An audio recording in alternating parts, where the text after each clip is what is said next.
Hello and welcome to Olare Motorogi Conservancy, Mahali Mzuri. Welcome for our live afternoon game drive from the Conservancy. We just drove into the middle of Olare Conservancy. This is almost like the central part of the Conservancy, close to two hills here. One on the front here is called the Naronyo Hill.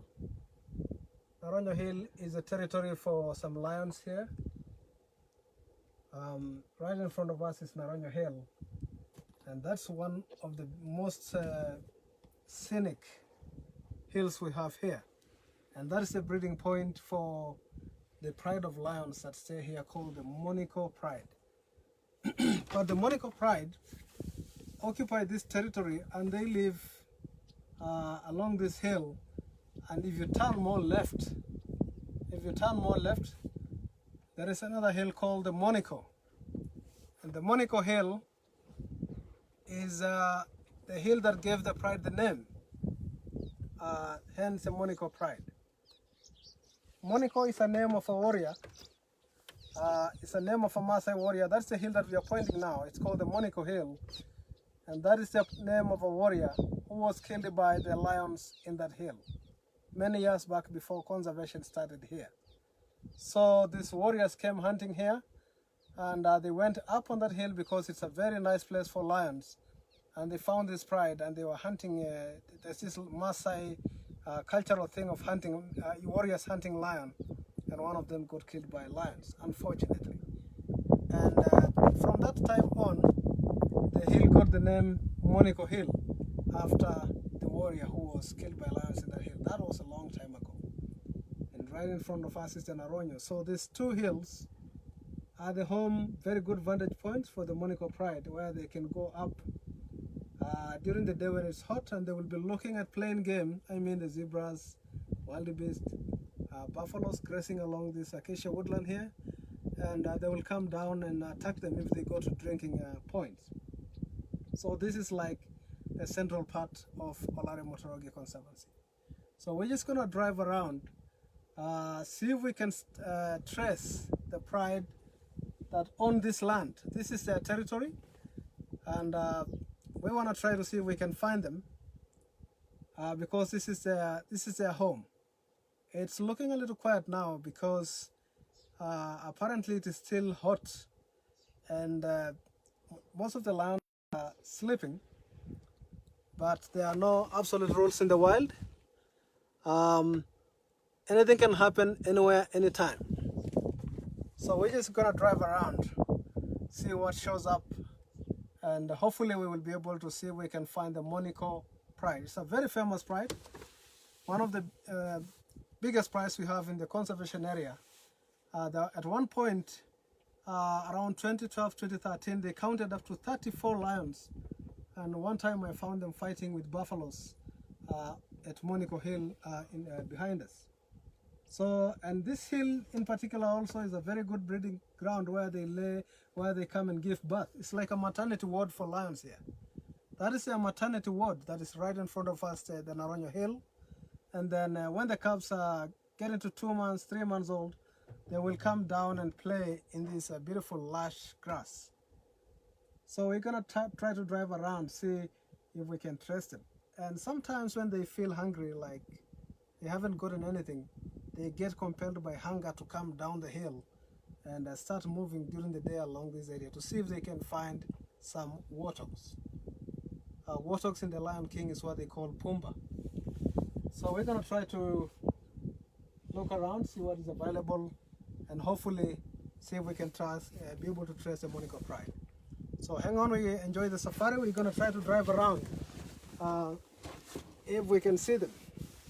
I think it is too far, but from here I can see a Batalua eagle. It's a very good area also for eagles here. There's a Batalua eagle. It's normally a French word that means tightrope walker. So that's an eagle with a very short tail, and it's a very good glider in the clouds. You will see during the day enjoying the thermals when it's hot. So it's one of the most beautiful eagles we have around. You realize that in most eagles we have what we call kainism, whereby an eagle lays 2 eggs, and when the young ones are hatching from the egg, the first one will hatch a week earlier, and the other one will be, after a week. And when the mother is coming to feed the chicks, the older one will be able to eat more, hence starving the other one to death. And that's how they get the name Kainism. So that is how Kainism came about in eagles. One chick is born earlier, and then the other one after another 1 week, and the older one will starve the other one to death. And hence we get the name Kainism in eagles. This is a very good area for eagles. I will try to see, I see one on top of a tree that's really, really beautiful on top of an acacia tree. Let's see if we can be able to get a closer look at those Buffalo eagles around here. And then we will see if we can trace the Monaco pride, the very famous pride of lions. That has got a very big name, attributed to the days of hunting where the Maasai warriors used to hunt lions. So when conservation came into full force, the Maasai people began to realize the importance of having wildlife in their territories. And when these conservation areas started, the people are earning direct income from tourism, and hence no more lion hunting. People started conserving wildlife. So the families who own this conservancy are all protecting wildlife together with us. So we are all a team with the rangers, and that is why Olare Motorogi Conservancy is becoming a breeding point for lions in Maasai Mara. This is where we have the largest number of lions per square kilometer in the Mara. Currently we have been having lions breeding here, and moving into other places like Nabosho Conservancy, others venturing into the reserve. Like for example, now we have a pride called Angweyanai Pride. Angweyanai Pride was our resident conservancy pride, but ended up going into double cross area in the National Reserve and have formed a very formidable pride with two big male lions, namely Olorpapet and Orbarnoti. They have gotten old. I think now it's the last time as pride males. I saw Olorpapet was limp, and Orbarnoti is also showing some signs of aging. You can see the battle honors by looking at the scars on their faces. That shows that they have been in a lot of fights. So I'm just going to try to position the car somewhere. It's just too beautiful. It's still looking like a silhouette. There's an acacia tree to our left that has got 3 different species of birds. I will probably stop here and then we can zoom in. See if we can zoom in and be able to see these 2 battle eagles perching on a tree together with the biggest of the vultures. I will stop here because they are very skittish. They might end up flying away if I get into their comfort zone. So we're just gonna try to zoom on them. If you look at that acacia tree, we have the 2 battle eagles. Yes, the 2 eagles on the top, right there. Those are on the top is 2 battle eagles. That's one of the most beautiful seagulls we have around. And below them is the largest of the vultures. It's called the lappet face. Originally, it was called the Nubian vulture, but the name changed to lappet face. If you look closely, it looks more like an American eagle, an American bald eagle, but it is called the lappet face. So those are the vultures that I was talking about, the eagles and the vultures. The difference is that eagles make their own kills, and the vultures are purely scavengers. Although I have seen in occasions tawny eagles scavenging food from cats, and I have seen it happen here in Olare Motorogi Conservancy. But vultures are pure time scavengers. Like for example, the lappet-faced vulture. That is the last one to arrive at the scene of a kill. The lappet-face has got a massive bill that can tear off tendons and ligaments from a kill. So normally when they come into the site of a kill, the first one to arrive is the hooded vulture, followed by the griffon and the whitebug, and then the last one to arrive are the marabou storks plus the lappet face. The reason why this vulture comes a little bit late is because they can tear off the most tough stuff that the other vultures cannot. And the marabou storks, of course, you have a very straight beak that is adapted for picking intestines and small scraps of meat, not really for tearing anything off as such. So that's what we were talking about, the eagles and the vultures around here. I'll try to get a little closer, see if we can get to see the beautiful colors of these two vultures. We will try to focus on them.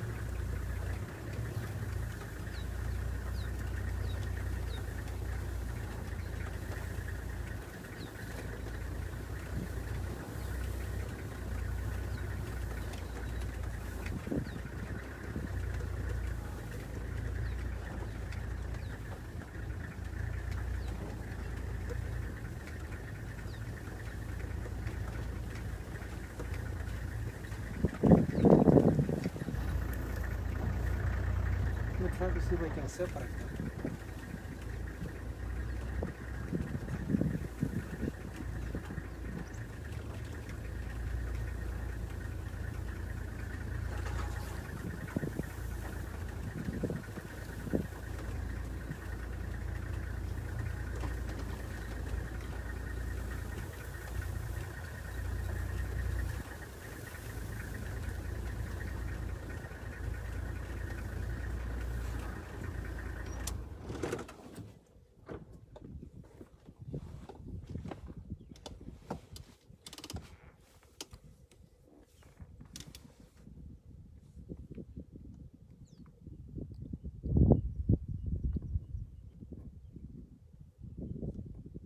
Right, so those are the Batelloa eagles. Look at the beautiful color of that eagle. Those are the Batelloa. To the right we have the lappet face. It looks like an American bald eagle. Yeah, look at that beautiful dramatic cloud behind them. This is a very, very nice moment for photography. Fantastic. Look at the massive bill that I was talking about. That is a very, very big bill. Easily tear off tendons and ligaments from carcasses. That's why they don't bother a lot when the griffons and the whiteback are really busy ripping off the meat. Although they are the captains of the kill, sometimes we see them poking each other with their feet. So that's the biggest of our vultures here. You realize that during the migration we have wildebeest migrating from Tanzania to Kenya and back. They stay here for a couple of months and then they go back. And with the migration comes large colonies of vultures. Okay, they're flying now. That is beautiful. With the migration comes large colonies of vultures, and one of them is a lappet face, and we also have griffons and whiteback coming.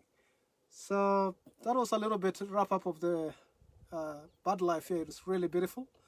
I want us to venture now, see if we can be able to trace the Monaco Pride. We are in the heart of their territory, so we're just going to drive around, see if we can be able to trace the Monaco Pride.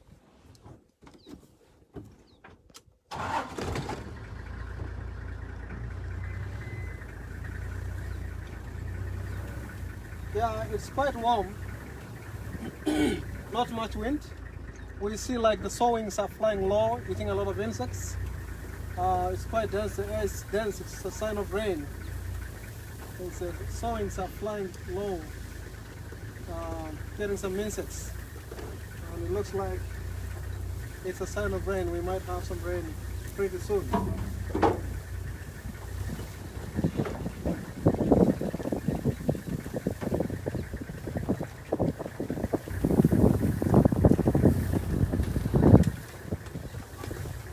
That's the maternity area for the Monaco Pride. That is a hill.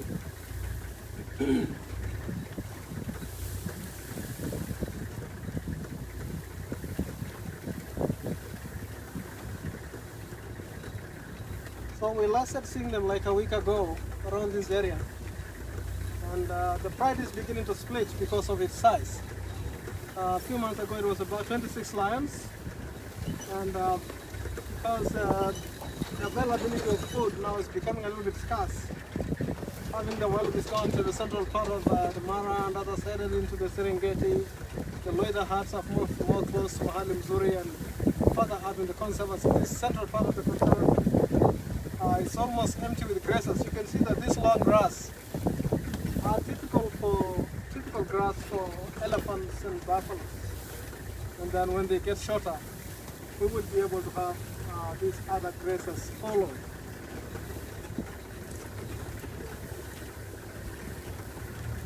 So we just keep looking around to see if we can be lucky to trace this very famous pride.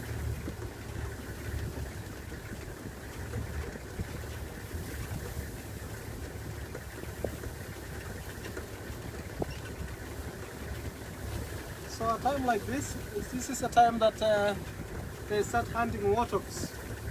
In the high grass like this, the grass will help them. You see the lions blend so well with this kind of grass.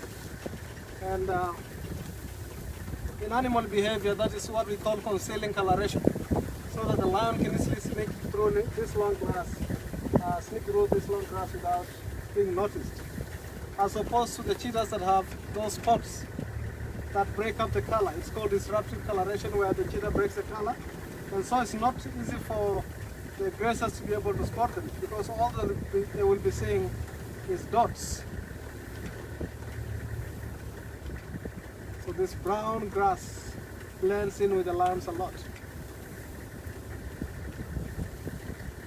Sometimes if you find acacia trees like this one here right in front of us,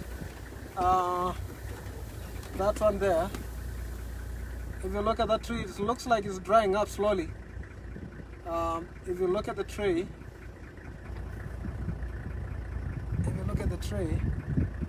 up, if you look at that tree up, it looks like it's drying up. And there is a fungal infection that sometimes attack acacia trees. And apart from elephants falling them down, you will also realize that some trees just dry slowly by themselves. This is pretty much contributed by that fungal infection, where they form some little galls and that's kind of suck the juice from the tree, and the tree ends up dying slowly. So one of the contributing factors to this place is getting into open grasslands is this kind of thing. So we're gonna try to see if we can be able to get closer and see if we can find the pride.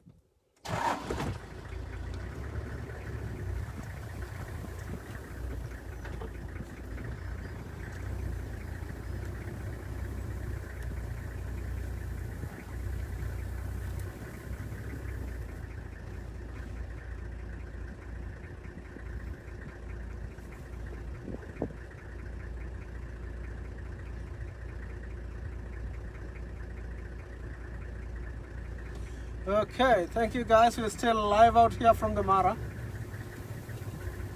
We just try to see, wow, that's a beautiful tree there. If you look at that tree, you can see the tree. There's a tree that is totally dried out.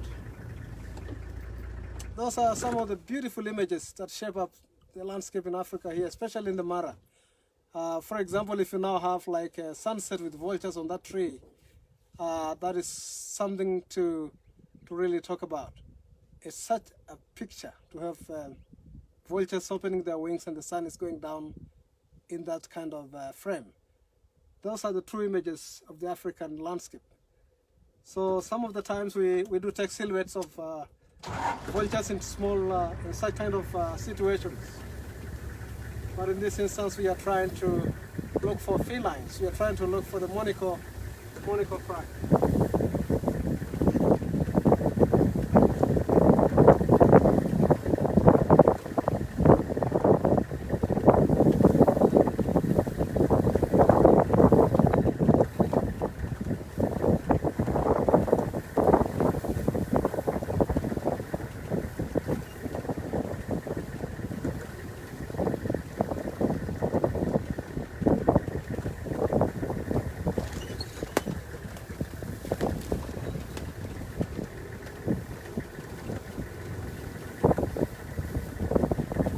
Gonna stop here and try to scan around, see if I can be able to see anything on the plains. just looking to see if we can find the Monaco. The light is really getting nice.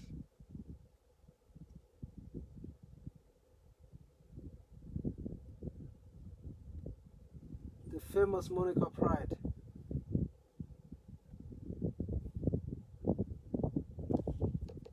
Okay, so I see something brown in the middle of the grass. That looks like, does look like a lioness. Hopefully it is. Let's get closer. We might be able to be lucky to see the pride.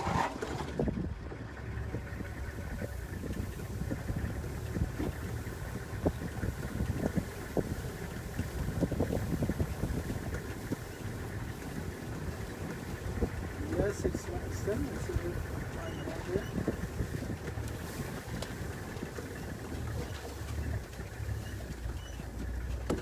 A little bouncy here. Hang on, guys. Hang on, Levi.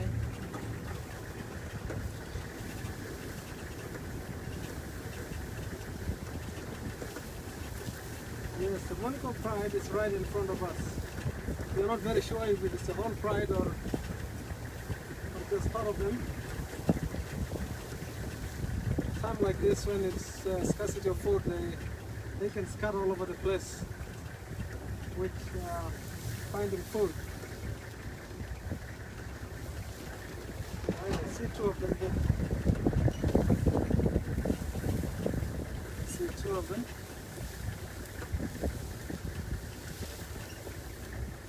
Right in front of us. Three of them. Oh, they killed a warthog. Wow. All the pride is here. They just killed a warthog.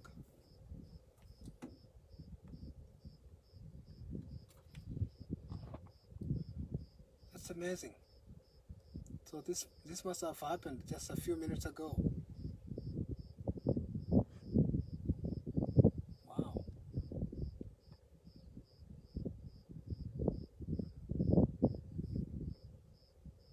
That is interesting. One of them is busy eating the head. I think they just took down this warthog like probably 20 minutes ago. But this is a little sausage. It's not really a main course for such a big pride like this. I can count about, how many lions here now? I see about 6 of them, but there could be more. This is a pride that goes all the way to 26 lions.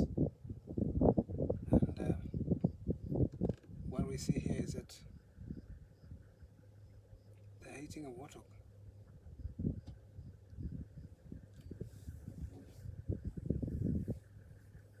Hey guys, we're just gonna be a little quiet because you see the lions are skittish, and there's another safari car approaching.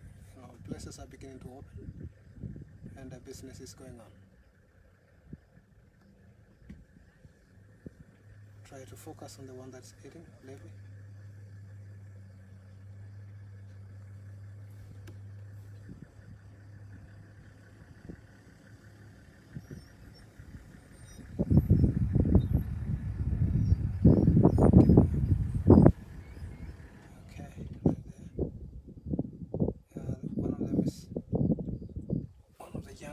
Looks like a young male having a head.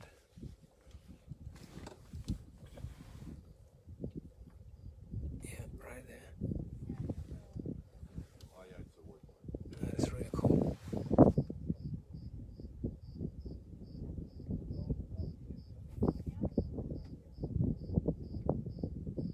I was talking earlier about warthogs having a very big disadvantage of seeing this high grass, and they get killed easily by lions.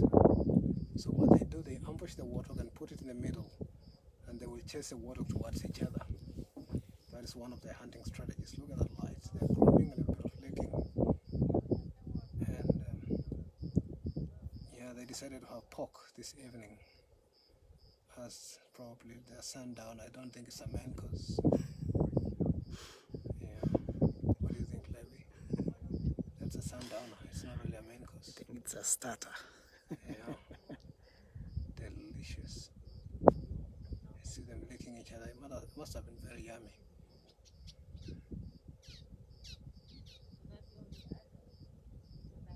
Yes.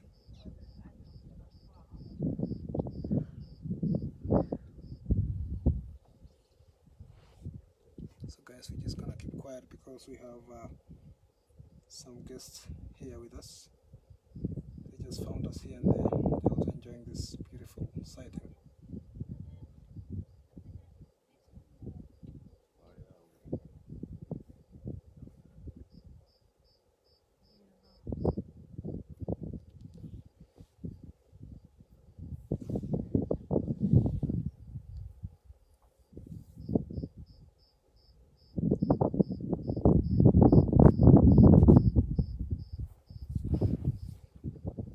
Beautiful.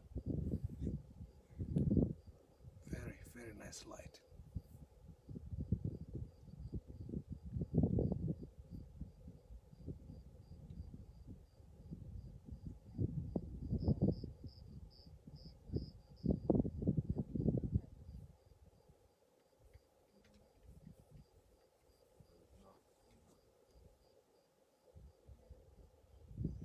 Yeah, he's looking for a bit of privacy.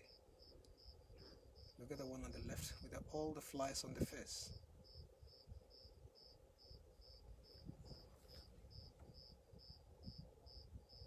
It's one female that has lots of flies. Yes.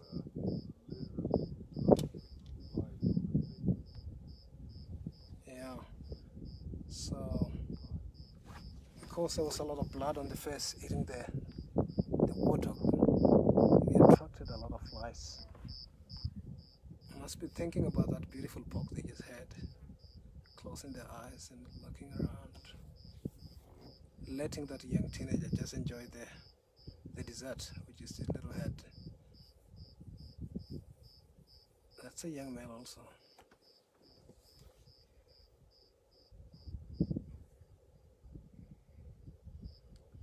Yeah, that's a gnarly sundowner. What a life, beautiful, eh?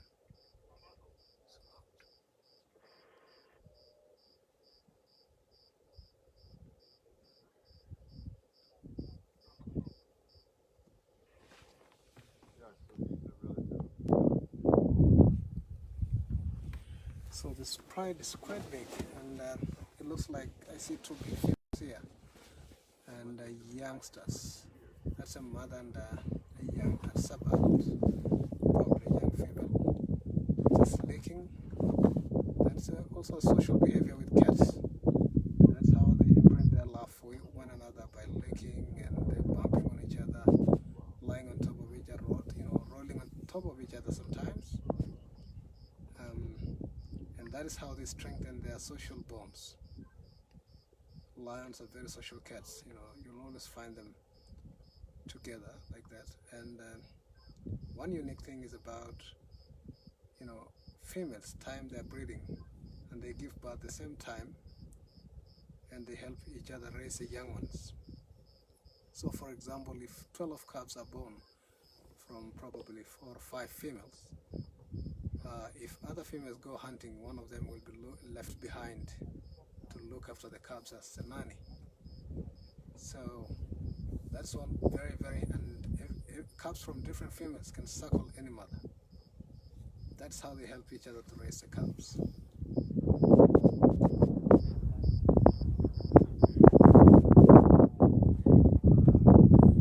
This pride has been having a lot of takeovers. There has been a lot of new males coming in. Originally, the males who were in charge of this pride moved to another pride and left them. And we had 3 males coming in from here. We thought they came from Mara North, and they are now in charge of the pride. Still a formidable pride that occupies this area. Sometimes they cross to the border of Naboisho and they come back. This is a prime game area, and you can't miss to find zebras or wildebeest coming into this area. And one time I saw them take down a wildebeest that was giving birth. They pulled out the fetus first, and then they had the mother as the main course. So they ate the starter, which was a fetus, and then they pulled down the mother and ended up eating. By that time there were 26 of them. Now they look, I count less here, but I think they're kind of scattered all over their territory because of the availability of food. It's not enough to have 26 lions fighting over a warthog. So that's why this part of the pride just decided to move on their own, and they must have been very hungry, and they just got this young water in the grass. Yeah, the weather is looking nice here. It's not, the wind is picking up slowly, but the sunset is quite dramatic. The light is just great.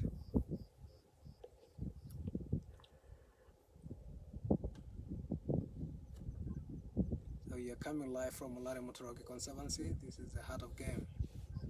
It's such a beautiful place.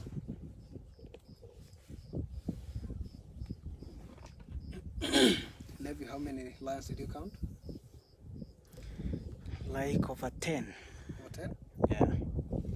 I think the rest are somewhere. Yeah. Scattered. Right.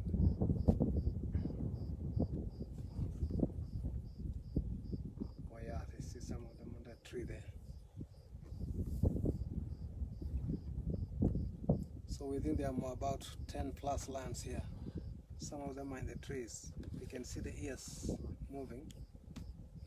Movement of the ears and a bit of tail swishing of the flies. But these guys decided to come out to witness this young guy having dessert.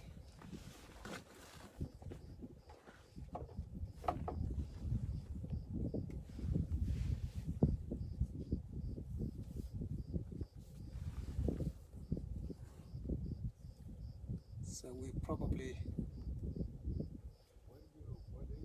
might reposition to see if we can be able to see the one feeding.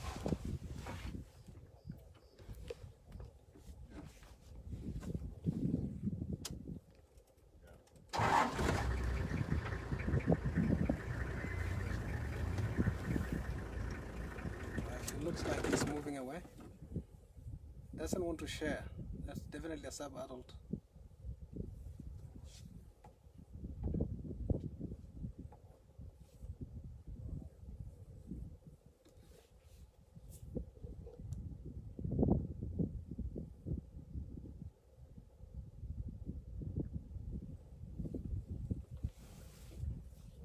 So this is one of the most exciting things about game conservation areas like Olare Motorogi.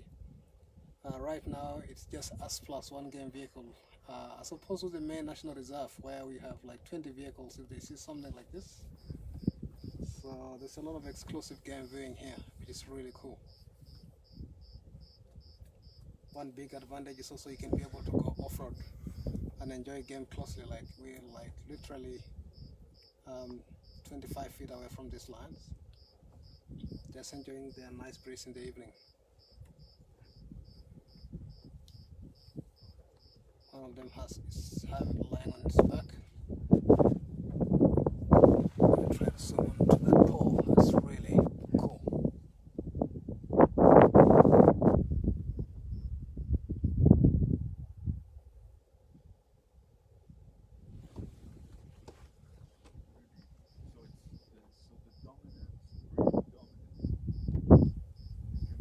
Yeah, that is the hind paw. It's normally a little bit smaller than the front one. So you can imagine that female is really chilled out. Wheels up. Wheels up. So they hide their claws when they are not in action. And when they're in action, you'll see that very sharp claws come out.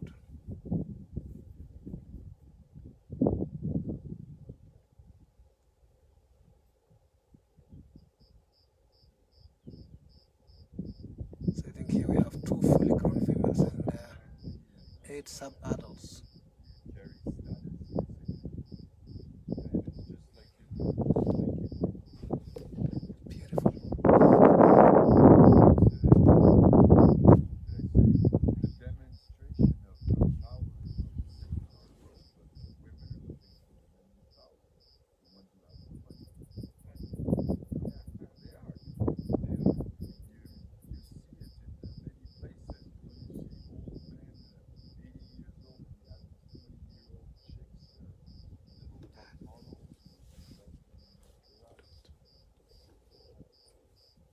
Yeah, let's pull forward a little bit, see if we can see some bit of action there. There's two young males fighting over a warthog head.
You can also hear the crunch of the young male feeding.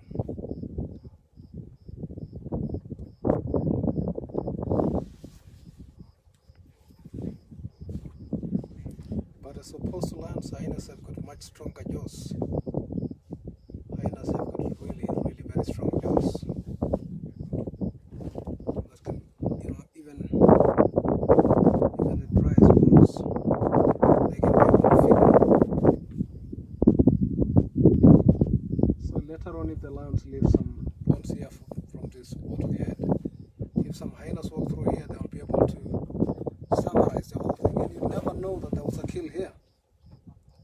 So we call the hyenas department, the cleaning department of the plains. They will be able to clean up all the remains of kills, and that's why the whole area doesn't look having a lot of bones. You normally find it clean because the hyenas pick the bones, and that's why their poop turns white after some time.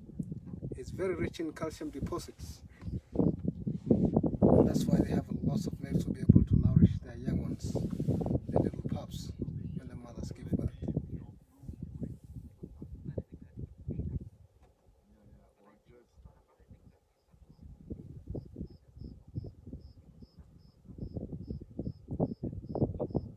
I love to look at the lion's eyes. They're very genuine, beautiful eyes.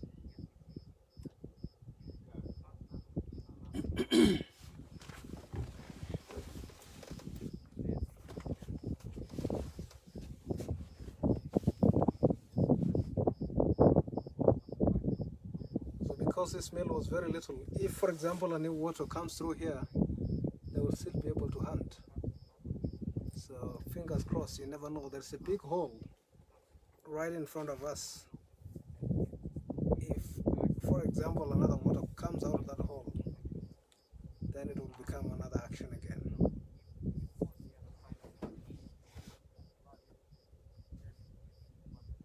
That is the hole. It looks like a dead termite mound. Grass is already growing on it.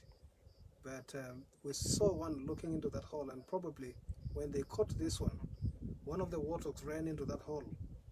And hopefully, if it comes out, then we might see more action. That's really fantastic there.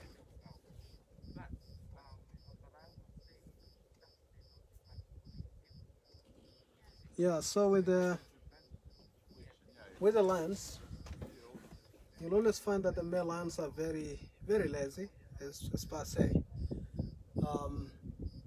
They will be sleeping somewhere at the hill called the Naronyo Hill, the one that I was calling the maternity area, or somewhere within the territory.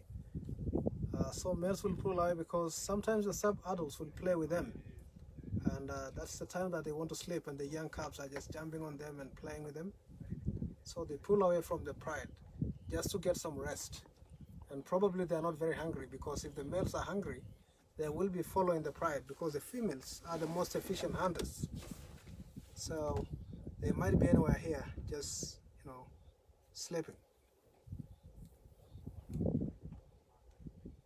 The main job for the male lions is to protect the territory, protect the pride, constantly roam around the territory to make sure that there are no intruders coming in.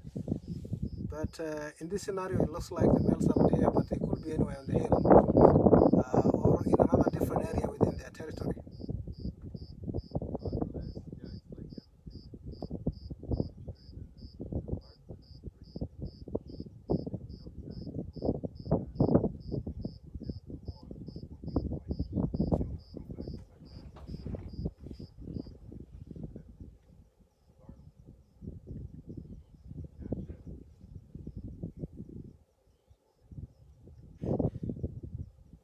Bless you.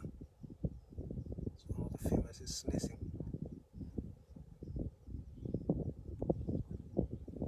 So when cats are very happy and content, you see them putting their legs up like that female that's just raising the leg up. But I've had some bit of the warthog and it's feeling nice. He might probably be done for the night, but yeah, you never know.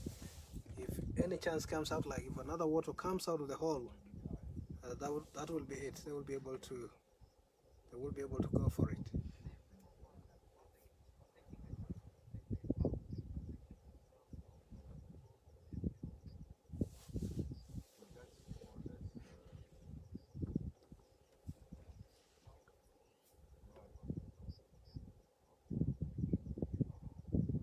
Yeah, so sometimes when you hear a cat sneezing like that, almost like sneezing, it could be having some hairballs.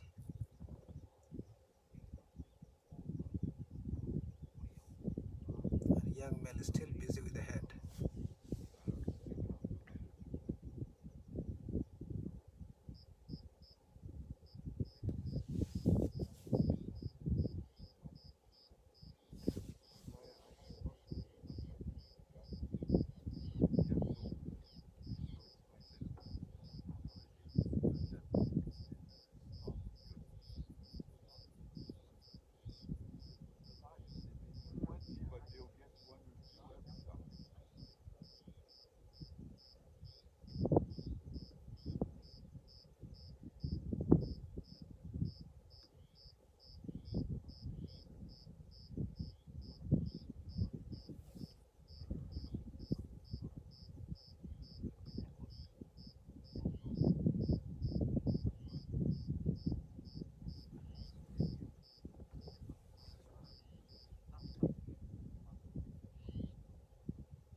Bless you.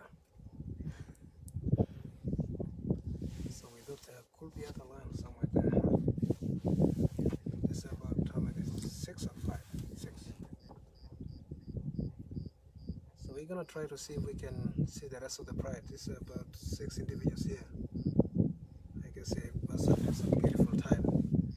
Let's see if we can see part of the pride. Who knows, we might be able to see the males.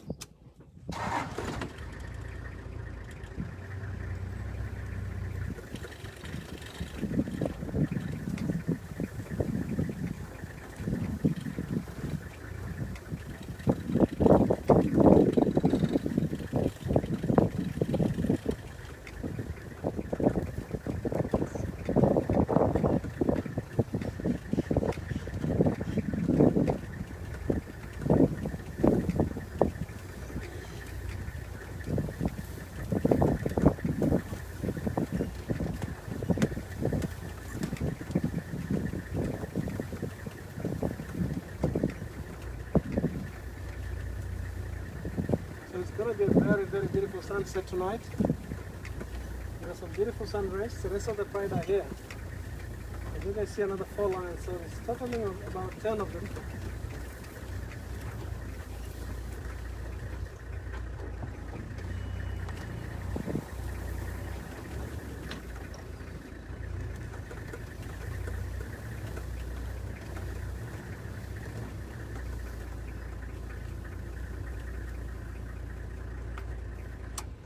That's a really big female lion, eh? So that's one of the big females. They just kind of stayed with the sub-adults. And maybe the males are somewhere with the rest of the pride. So there's 4 of them lying in this little bush. Look at the sunset. It's really getting so beautiful and very surreal. This is the time that normally cats wake up and start getting busy to hunt and move around, start yawning and stretching. I suppose they must have been very hungry. During the day they must have been moving around trying to find food. And sometimes when they get very hungry, they will even move around when it's hot. So that's why we keep saying that there are no absolute rules in the wild. Even lions, in the day you can be able to see them. So in this particular case, the pride kept moving around here and they found this warthog and they killed it. And I think, because I saw one of them very close to the termite mound that I was saying, I think one of the warthogs ran into this hole that we saw. And so they're still waiting to see if that warthog will come back out again. But they don't look so bad. I think the warthog wasn't very small. Everybody got a little bite. It might have not been a very big lunch, but yeah, it was worth it. Beautiful sunset right in front of us. Nice dramatic clouds. Very, really nice today. The wind is picking up slowly. Normally when the sun is about to go down, the wind will start getting a little bit strong and it gets colder. So in the morning and in the evening it can get a little cold and there's a bit of wind.